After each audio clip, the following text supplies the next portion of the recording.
అందరికీ శుభోదయం. అనుకున్నట్టుగానే మాచర్ల అభ్యర్థి పిన్నెల్లి రామకృష్ణారెడ్డి గారికి ఆంధ్రప్రదేశ్ హైకోర్టు ముందస్తు బెయిల్ ఇచ్చింది. యాంటిసిపేటరీ బెయిల్ ఇచ్చింది. హైకోర్టు వారు ఏ రకమైన మెసేజ్ ఇస్తున్నారు? ఏమిస్తున్నారంటే, నేరుగా పోలింగ్ బూత్లోకి వెళ్ళి ఈవీఎంలను పగలగొట్టినా కూడా ఇబ్బంది ఏమీ లేదు, అరెస్టు కానక్కర్లేదు, తీవ్రమైన చర్యలు వెంటనే ఏమీ ఎదుర్కోనక్కర్లేదు, ఆయన్ని జూన్ 6వ తేదీ వరకు అరెస్టు చేయవద్దు అని చెప్పి హైకోర్టు వారు చెప్పారు నిన్న ఆర్డర్స్ ఇచ్చినప్పుడు. అంటే 4వ తేదీన ఎన్నికల కౌంటింగ్ ప్రక్రియ ముగిసిపోతుంది. మనకి 4 సాయంత్రానికో 5వ తేదీకో ఎవరు గెలుస్తున్నారో తెలుస్తుంది. ఆ గెలిచేది కనుక ఒకవేళ మళ్ళీ అధికార పార్టీ కనుక అయితే అప్పుడు ఎలాగో పిన్నెల్లి రామకృష్ణారెడ్డి గారి మీద ఎటువంటి చర్యలు ఉండవు. సో హైకోర్టు వారు కూడా 4వ తేదీన మరి ఈవీఎంలలో ఏ రిజల్ట్ అయితే నిక్షిప్తమై ఉందో దానికి వదిలేశారన్నమాట ఈ మొత్తం ఫేట్ని. దాన్ని బట్టి ఎలాగో ఉంటుంది కాబట్టి ఈ మధ్యలో మనం ఎందుకు దీంట్లో జోక్యం చేసుకోవడం అనుకున్నారేమో తెలియదు. కానీ ఈ రకమైన మధ్యంతర బెయిల్ ఇవ్వడం ద్వారా, మధ్యంతర బెయిల్ కాదు, మధ్యంతర ఉత్తర్వు, కానీ యాంటిసిపేటరీ బెయిల్, ముందస్తు బెయిల్ అన్నమాట, అరెస్ట్ కాకుండా ఈ బెయిల్ ఇవ్వడం ద్వారా హైకోర్టు వాళ్ళు ఏ రకమైన మెసేజ్ ఇస్తున్నారు? ఏమిస్తున్నారంటే, మీరు నేరుగా అభ్యర్థి పోలింగ్ బూత్లోకి వెళ్ళి ఈవీఎంని నేలకేసి కొట్టి పగలగొట్టినా ధ్వంసం చేసినా ఏమీ ఇబ్బంది లేదు అనేటువంటి మెసేజ్ని ఇస్తున్నారు. లేకపోతే ఏ ప్రాతిపదిక మీద మరి హైకోర్టు వారు ఆయనకి ముందస్తు బెయిల్ ఇచ్చారో తెలియదు. మిగతా ఇంకొక 4 అభ్యర్థులు కంటెస్టింగ్ క్యాండిడేట్స్ కూడా వెళ్ళారు. వాళ్ళ మీద కూడా ఏదో రకరకాల కేసులు పెట్టారు పోలీసులు. అరెస్ట్ కాకుండా ముందస్తు బెయిల్ కోసం వెళ్ళారు. అందరికీ కలిపి గంపకొత్తగా హైకోర్టు వారు 5గురికి ఇచ్చారు. అందులో పిన్నెల్లి రామకృష్ణారెడ్డి గారు కూడా ఉన్నారు. దీంతో ఏమవుతుంది? పిన్నెల్లి రామకృష్ణారెడ్డి గారు చేసింది మిగతా వాళ్ళు ఇంకా ఉన్నారు కదా, గోపిరెడ్డి శ్రీనివాసరెడ్డి, కేతిరెడ్డి పెద్దారెడ్డి, చింతమనేని ప్రభాకర్, జేసీ అస్మిత్ రెడ్డి, వీళ్ళకు కూడా ఇచ్చారు ఈ ముందస్తు బెయిల్. రామకృష్ణారెడ్డి గారు చేసినటువంటి చర్య ఏదైతే ఉందో దాని యొక్క తీవ్రతని డైల్యూట్ చేయడం ఇది. మిగతా వాళ్ళ మీద రకరకాల కేసులు ఉండొచ్చు, కానీ ఈవీఎంలు పగలగొట్టిన కేసులు అయితే ఉన్నాయని నేను అనుకోవడం లేదు. మిగతా వాళ్ళ మీద అందరినీ కలిపి ఇప్పుడు ఈ ముందస్తు బెయిల్ ఇవ్వడం ద్వారా పిన్నెల్లి రామకృష్ణారెడ్డి మీద ఉన్న యొక్క కేసు తీవ్రతని బాగా తగ్గించగలిగారు హైకోర్టు వారు. రెండవది, ఈవీఎంలు ధ్వంసం చేసినా కూడా బెయిల్ వస్తుంది అనేటువంటి మెసేజ్ ఇచ్చారు. సో ఆ రకంగా ఉంది మన ప్రజాస్వామ్యం. ఇందులో ఇంకొక విషయం ఏంటంటే, అసలు రామకృష్ణారెడ్డి గారికి ఈ విధంగా ముందస్తు బెయిల్ వస్తుంది అని దాదాపుగా అందరూ ఊహించారు. ఎందుకంటే ఇందుకోసమే ప్రభుత్వ యంత్రాంగం పైనుంచి కింద వరకు, అధికార పార్టీ గుప్పిట్లో ఉన్నటువంటి యంత్రాంగం, అధికార పార్టీ కనుసన్నల్లో నడుస్తున్నటువంటి యంత్రాంగం, వాళ్లే వీలు కల్పించారు ఆయన అరెస్ట్ కాకుండా. తద్వారా హైకోర్టుకు వెళ్ళి ముందస్తు బెయిల్ తీసుకోవడానికి అనువుగా అనే విషయం అందరికీ తెలుసు. ఆ ప్రకారమే జరిగింది. 100% ముందు అనుకున్నటువంటి స్క్రిప్ట్ ప్రకారమే అంతా జరిగింది. మొదటి నుంచి చూడండి ఈ కేసులో. ఫస్ట్ పాయింట్ ఏమిటి? 13వ తేదీన ఎన్నికలు జరిగినాయి. ఈవీఎంని కంటెస్టింగ్ క్యాండిడేటు ప్లస్ ఎమ్మెల్యే అయినటువంటి పిన్నెల్లి రామకృష్ణారెడ్డి గారు పగలగొట్టారు. 14వ తేదీన ఎన్నికల సంఘం వాళ్ళు పోలీసులకి ఎక్కడెక్కడైతే వెబ్కాస్టింగ్ జరిగిందో, ముఖ్యంగా 14 నియోజకవర్గాలు, అక్కడ 100% వెబ్కాస్టింగ్ ఉంది. ఎందుకంటే అవి సమస్యాత్మక నియోజకవర్గాలుగా గుర్తించారు. అంటే వైలెన్స్ ప్రోన్ అవన్నీ. వాటికి సంబంధించిన మెటీరియల్ అంతా కూడా పోలీసులకు అప్పచెప్పారు. వీటికి సంబంధించి చాలా కంప్లైంట్స్ వచ్చినాయి, ఫిర్యాదులు వచ్చినాయి, వీటిని పరిశీలించి కేసులు పెట్టండి అని.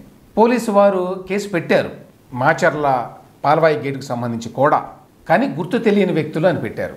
అసలు ఫస్ట్ ఆఫ్ ఆల్ స్థానికంగా ఉండేటువంటి ఆర్ఓ ఎందుకు ఈ వీడియో చూసి ఇదిగో ఫలానా పిన్నెల్లి రామకృష్ణారెడ్డి గారే పగలగొట్టారు అని చెప్పి రిపోర్ట్లో రాయలేదు? ఎందుకు ప్రిసైడింగ్ ఆఫీసర్ ఎవరైతే ఉన్నారో పాల్వాయి గేట్లో ఆయన ఎందుకు రాయలేదు? ఎందుకంటే ఆయన కళ్ళ ముందే పిన్నెల్లి రామకృష్ణారెడ్డి గారు లోపలికి వచ్చి పగలగొట్టారు. ఆయన ఎందుకు రిపోర్ట్ రాయలేదు? ఆ తర్వాత హెడ్ క్వార్టర్స్లో కూర్చున్నటువంటి రాష్ట్ర ప్రధాన ఎన్నికల అధికారి ముఖేష్ కుమార్ మీనా గారు ఆయన ఆఫీసులో ఉన్న వాళ్ళ చేత చూసి ఈ మొత్తాన్ని, ఇందులో ఆ వ్యక్తులను కూడా ఐడెంటిఫై చేయొచ్చు కాబట్టి వాళ్ళ మీదే కేసు పెట్టాలి అని ఎందుకు చెప్పలేదు? పోలీసులు వాళ్ళ దగ్గరికి వెళ్తే వాళ్ళు మరి దాని అంతా చూసుంటారు, ఆ వీడియోని చూసి కూడా పిన్నెల్లి రామకృష్ణారెడ్డి గారి పేరు ఎందుకు పెట్టలేదు ఎఫ్ఐఆర్లో? గుర్తు తెలియని వ్యక్తులు అని చెప్పి ఎందుకు రాశారు? రాస్తే ఆ పై అధికారులు ఏం చేస్తున్నారు? సిట్ అని ఒకటి పెట్టింది ఎలక్షన్ కమిషన్, ఢిల్లీలో ఉన్న వాళ్ళు ఆదేశాలు ఇస్తే స్పెషల్ ఇన్వెస్టిగేషన్ టీంని పెట్టారు ఈ వ్యవహారాలన్నింటినీ కూడా లోతుగా చూడడానికి, దర్యాప్తు చేయడానికి. అట్లాంటప్పుడు వాళ్ళైనా సరే ఇవన్నీ చూడాలి కదా. ఆ సిట్టు వాళ్ళు కూడా చూడకుండా ఎందుకున్నారు? 20వ తేదీన వీళ్ళ ఎవరికీ సంబంధం లేకుండా అది బయటకు వచ్చింది. ఎలా బయటకు వచ్చింది ఏమిటి అనేది అది వేరొక విషయం. కానీ బయటకు వచ్చిన తర్వాత ఈ వీడియో అప్పుడు మేల్కొని పిన్నెల్లి రామకృష్ణారెడ్డి గారి మీద కేసు పెట్టడం ఎందుకు జరిగింది? కేసు పెట్టిన తర్వాత కూడా 20వ తేదీన 22వ తేదీ వరకు ఆయన్ని అరెస్ట్ చేయకుండా ఎందుకున్నారు? ఎన్నికల సంఘం ఢిల్లీ నుంచి క్లియర్గా ఆదేశాలు ఇచ్చిన తర్వాత మాత్రమే మేము అరెస్ట్ చేయబోతున్నాం, 4 టీములు పెట్టాం, ఇట్లాంటి హడావుడి ఎందుకు చేశారు? ఇట్లా డజన్ల కొద్ది ప్రశ్నలు ఉన్నాయండి ఈ కేసులో.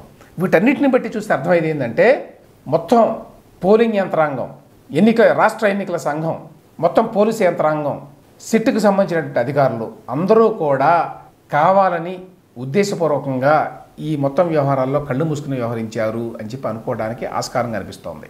ఒకళ్ళు కాదు, ఇద్దరు కాదు, ప్రతి వ్యవస్థ కూడా అట్లానే కళ్ళు మూసుకుని వ్యవహరించింది. అది ఆశ్చర్యం. ఇక నెక్స్ట్, నిన్న ఒక ప్రెస్ మీట్ పెట్టి రాష్ట్ర ప్రధాన ఎన్నికల అధికారి ముఖేష్ కుమార్ మీనా గారు ఏం చెప్పారు? అనేక విషయాలు మాట్లాడుతూ ఒక విషయం ఏం చెప్పాడంటే, ఆ వీడియోని మేము రిలీజ్ చేయలేదు అన్నారు. ఈ లోపల సాక్షి పత్రికలో లేక వైఎస్ఆర్సీపీ నాయకులంతా ప్రెస్ మీట్లు పెట్టి ఇది లోకేష్ ట్విట్టర్ అకౌంట్లో వచ్చింది ఈ వీడియో, దాని బేసిస్ మీద కేసు ఎట్లా పెడతారు, ఇది అసలు ఒరిజినల్ కాదు, అసలు ఎన్నికల సంఘమే చెప్పింది, మాకు తెలియదు ఎట్లా వచ్చిందో అని, అంటే ఎన్నికల కమిషన్ మాకు సంబంధం లేదు ఈ వీడియోతో అని చెప్పింది అని చెప్పి అంబటి రాంబాబు గారు ఒక ట్వీట్ కూడా చేశారు. ఇక్కడ ప్రశ్న ఏమిటంటే, ఒకవేళ అదే నిజమైన వీడియో కాకుండా ఫేక్ వీడియో కనుక అయి ఉంటే అక్కడ లోకేష్ గారి మీదనో లేకపోతే మిగతా వాళ్ళ మీదనో కేసులు పెట్టాలి కదా.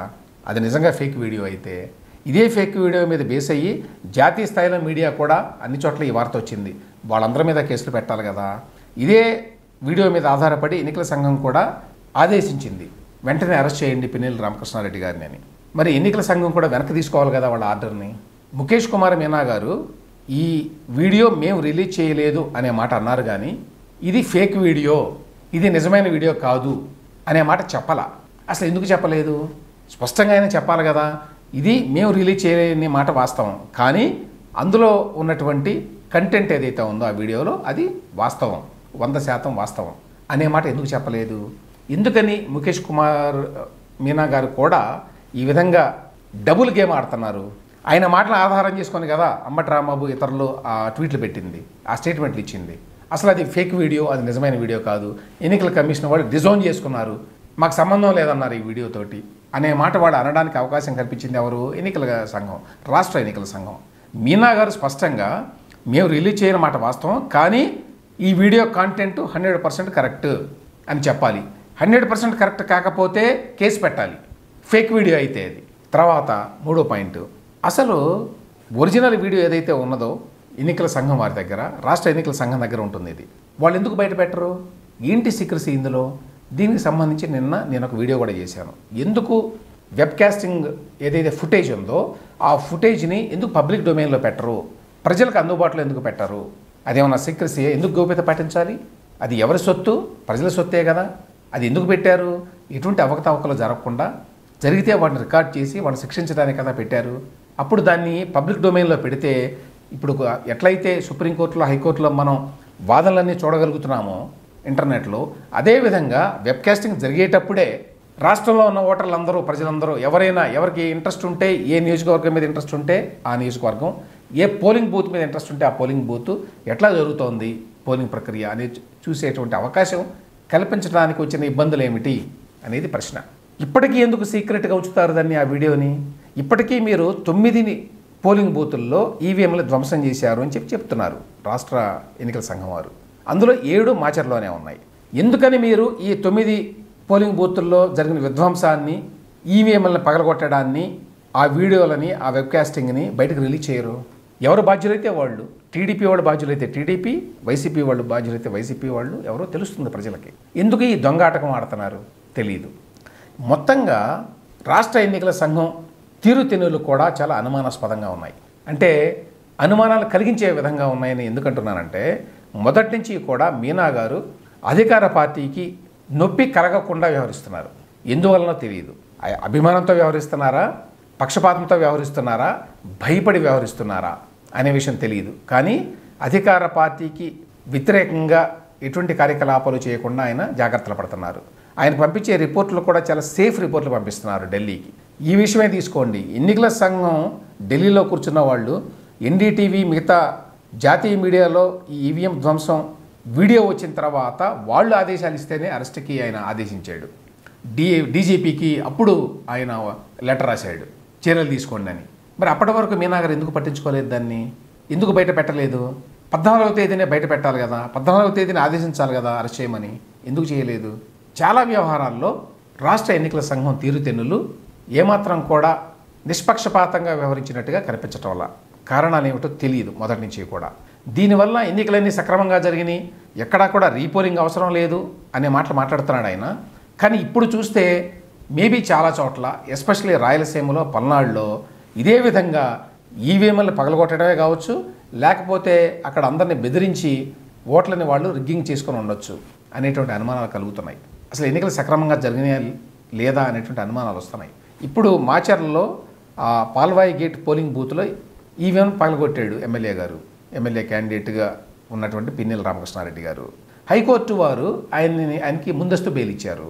దానికి అర్థం ఏంటి? ఇప్పుడు ఆ పోలింగ్ బూత్లో మళ్ళీ ఎన్నిక పెడతారా లేదా? ఆ పోలింగ్ బూత్లో ఓటు వేయవలసినటువంటి ఎంతమంది ఉన్నారో తెలియదు, 1000 మంది అనుకోండి, అప్రాక్సిమేట్లీ 1000 మంది ఉంటారు ఒక్కొక్క పోలింగ్ బూత్లో. ఆ 1000 మంది వాళ్ళ యొక్క ఓటు హక్కు సంగతి ఏమిటి? ఏమైనట్టు అక్కడ తెలియదు. హైకోర్టు వారు ఆ విషయాలు పరిగణలోకి తీసుకున్నారా? ఈ హైకోర్టులో అవతల వైపు ఎవరున్నారండి? పీపీ ఉన్నారు. గవర్నమెంట్ తరఫున ఉండేటువంటి పబ్లిక్ ప్రాసిక్యూటర్ ఉన్నాడు, నాగిరెడ్డి గారు అట ఆయన పేరు. ఆయన గవర్నమెంట్ తరఫు లాయరు. ఆయన పిన్నెల్లి రామకృష్ణారెడ్డి గారికి వ్యతిరేకంగా మాట్లాడతాడా? మాట్లాడరు. అంటే డైల్యూట్ చేయడానికి ప్రయత్నిస్తారు. ఆయనవి గట్టిగా ఆయన రామకృష్ణారెడ్డి గారు పగలగొట్టాడు ఈవీఎం కాబట్టి ఆయనకి బెయిల్ ఇవ్వద్దు, ముందస్తు బెయిల్ మీరు నిరాకరించండి అనే మాట ఎక్కడా అనలేదు, అనేటువంటి అవకాశం కూడా లేదు. కాబట్టి హైకోర్టు ఈసీని అడగాల్సిన అవసరం లేదా ఎన్నికల సంఘం వాళ్ళని? అసలు ఈవీఎం పగలగొట్టాడు అనేటువంటి ఆరోపణ ఉంది ఈ ఎమ్మెల్యే మీద. మిగతా వాళ్ళ మీద ఉండే ఆరోపణలు వేరండి. ఆ గోపిరెడ్డి శ్రీనివాసరెడ్డి, పెద్దిరెడ్డి, అస్మిత్ రెడ్డి, చింతమనేని ప్రభాకర్ వాళ్ళ మీద ఉన్న ఆరోపణలు వేరు.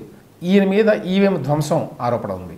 అది నిజమా కాదా అనే దాని యొక్క జోలికి వెళ్ళాలా? ప్రాథమికంగా అయినా కనుక్కోవాలి కదా, ఈసీని అడగాలి కదా, ఇది కరెక్టా కాదా, ఇది ఫేక్ వీడియోనా నిజమైన వీడియోనా అనే విషయాన్ని కనుక్కోవడానికి కూడా హైకోర్టు న్యాయమూర్తులు ఏమాత్రం ఆసక్తి చూపించాల. అంటే ఎన్నికల సందర్భంగా చేసేటువంటి సాధారణ అల్లర్లకి ఈవీఎంని ధ్వంసం చేయడానికి మధ్య ఎటువంటి తేడాని హైకోర్టు వారు చూపించలేదు అని దీన్ని బట్టి అర్థమవుతుంది మనకి. మొత్తం వ్యవస్థనంతా కూడా వైసీపీ గుప్పెట్లో పెట్టుకొని తమకు అనుకూలంగా ఏ విధంగా మార్చుకుంది అనేది ఈ డెవలప్మెంట్స్ అన్ని చూస్తే మనకు అర్థమవుతుంది. పోలింగ్ సిబ్బంది దగ్గర నుంచి, రాష్ట్ర ఎన్నికల సంఘం దగ్గర నుంచి, పోలీసుల దగ్గర నుంచి, స్పెషల్ ఇన్వెస్టిగేషన్ టీముల దగ్గర నుంచి ప్రభుత్వంలో ఉన్నటువంటి అన్ని వ్యవస్థలని కూడా వైసీపీ గుప్పెట్లో పెట్టుకుంది. అందువల్లనే ఇన్ని అరాచకాలు చేసినా కూడా వారికి ఎటువంటి శిక్ష కూడా పడేటువంటి అవకాశం లేదు అనేది మరొకసారి ఈ మాచర్ల ఘటన ద్వారా హైకోర్టు ఇచ్చినటువంటి ఈ ముందస్తు బెయిల్ ద్వారా మనకి స్పష్టంగా అర్థమవుతోంది.